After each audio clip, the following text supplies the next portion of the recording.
So apparently I was a derp and I didn't save the map after I made the video last time, which is kind of annoying. So this is me getting to about the same place on a new map, but at 6 times the speed to save you time. So anyway, drop down the house, get wood, come on. Build my lumber mill, start getting planks.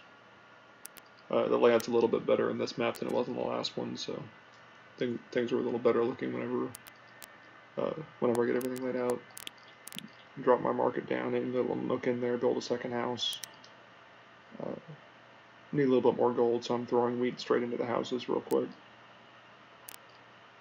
And then now I'm able to upgrade that house to level 2 so we can get stone, so I start dropping some stone into it. Make myself a chute, so then I can start getting more efficient getting stone into it. Upgrade the second house. Put a chute into it, build 2 more houses, start getting more income. Have 6 total stone workers, once again just pouring stone down the chute, build a 5th house. Now I have a pretty steady income. Building me a workshop so I can start making wagons at some point.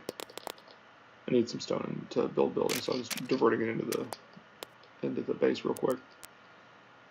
Build my workshop. Have a worker putting planks straight into it just to start making wheels. Build me a chute system to get wood into the plank lumber mill real quick. The workers love to run the long way around stone resources. I don't know why. They're just annoying. They're stupid. And then